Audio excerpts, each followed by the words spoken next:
Hi කොහොමද ඔයාලට? එන්නකො මාත් එක්ක අද රසම රස ෆ්‍රයිඩ් රයිස් එකක් හදන්න.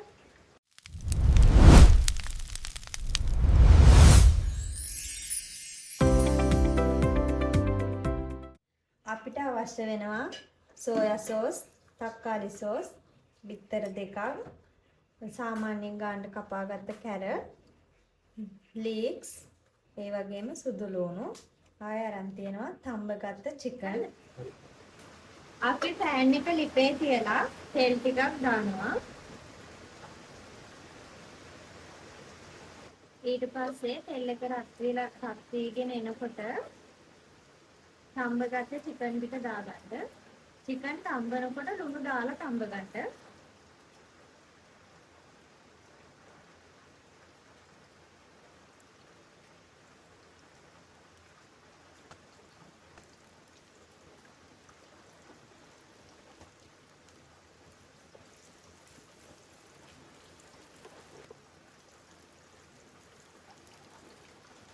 චිකන් ටික හොඳට දෙපැත්ත දාලා තම්බගන්න.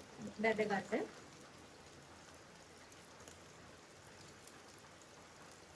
චිකන් තම්බලා ගත්තාම දෙපැත්ත කරවුනහම හොඳට මැදි. මොකද මැද හොඳට තැම්බිලා තියෙන්නේ. දෙපැත්ත හොඳට කරවෙනකම් බැදගන්න.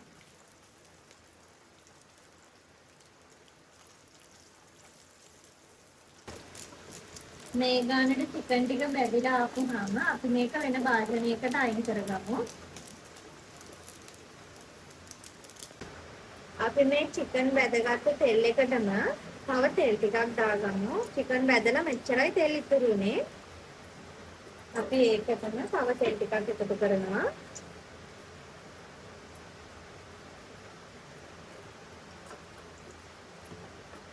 දැන් සම්පූර්ණ තෙල් අපිට මේ ප්‍රමාණයට තමයි තියෙන්නේ.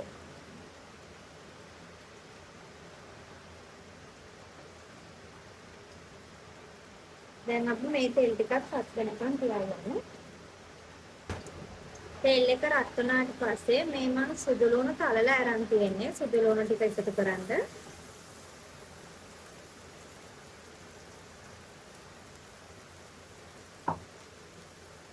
ඒක පොඩ්ඩක් අවලං කරන්න.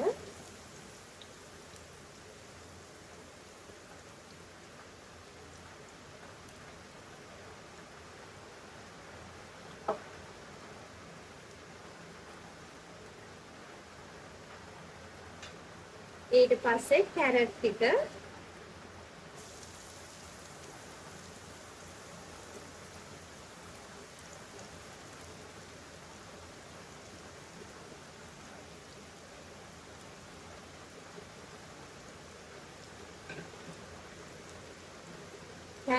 පොඩ්ඩක් තෙලෙන් තැම්බෙන්න තියන්න.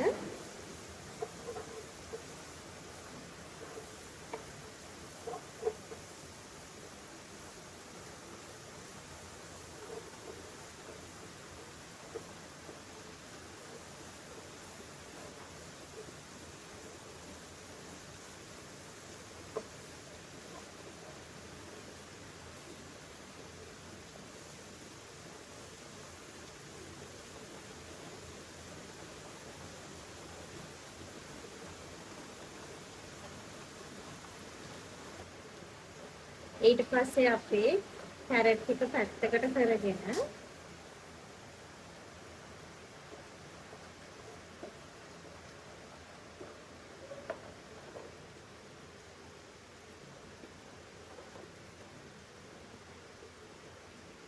බිත්තර දෙක දාගමු. බිත්තර වෙන වෙනම කඩලා එක භාජනයකට දාගන්න. නැත්නම් සවුත් වෙලා තිබුණොත් හොයාගන්න බෑ. අපි හදාගත්ත ටික ඔක්කොම අයින් කරන්න වෙනවා.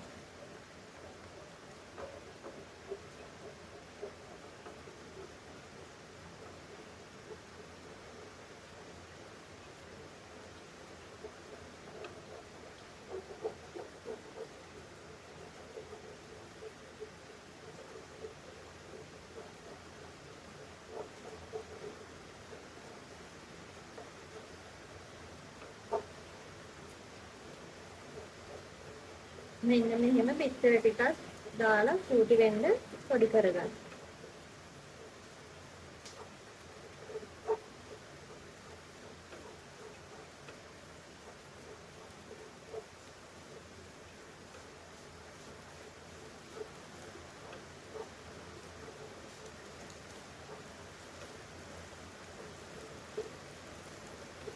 දැන් කැරට් ටිකටම පිටර ටික එකතු කරගන්න.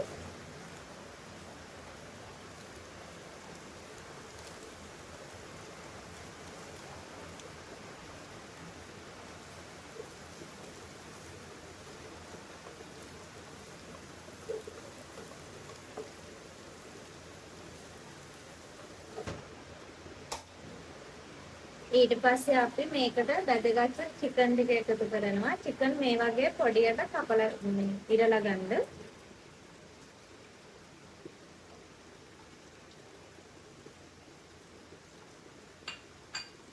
ඒ ටිකක් දාලා කවලම් කරගන්න.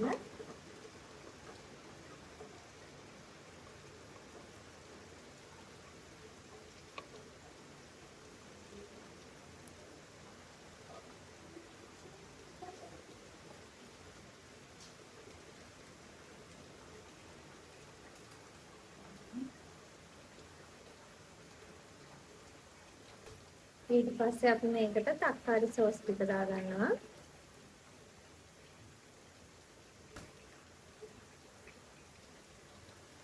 තක්කාලි සෝස් ටිකක් දාලා මේක පොඩ්ඩක් කවලම් කරගන්නවා.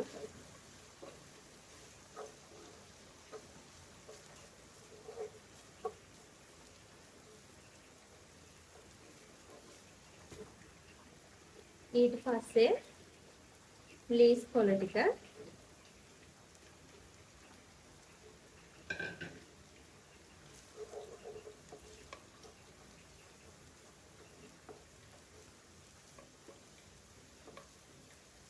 ලීස් ටික අන්තිමට දැම්මේ ලීස් ටික තැම්බෙන්න දෙයක් නැහැ. ඒක ඉක්මනට බත් එකේ රසණියත් එක්ක තැම්බෙනවා. ඒ වගේම බත් එකේ ලස්සන පාටකුත් තියෙනවා. ලස්සනට කොළ පාට හැම ඉහිපිනවා බත් එකේ. ඊට පස්සේ අපි සෝයා සෝස් ටිකකුත් එකතු කරනවා.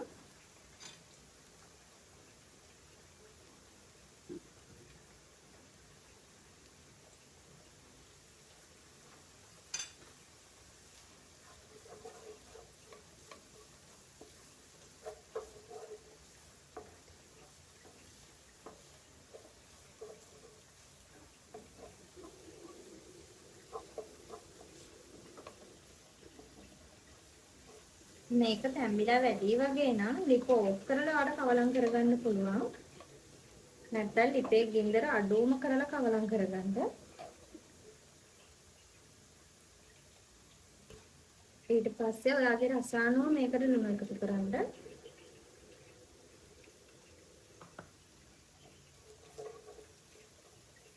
බත් එකේ ලුණු තියෙන හින්දා මේකට අවශ්‍ය ප්‍රමාණයට විතරක් ඔයාගේ රස අනුව විතරක් පොඩ්ඩක් ලුණු එකතු කරන්න.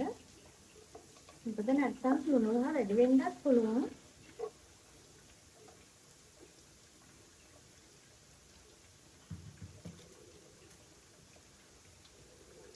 ඊට පස්සේ අපි මේකට සීනි පොඩ්ඩක් එකතු කරගන්නවා අන්තිමට. ඒකත් කවලම් කරලා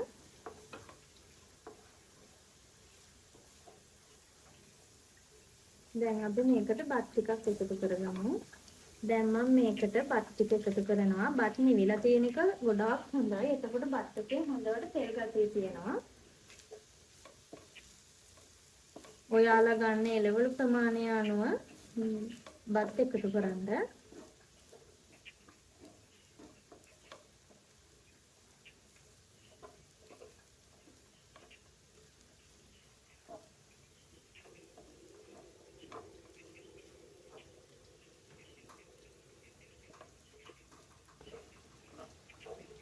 අපි දැන් හදාගත්තු ෆ්‍රයිඩ් රයිස් එක ප්ලේට් එකකට සර්ව් කරගමු.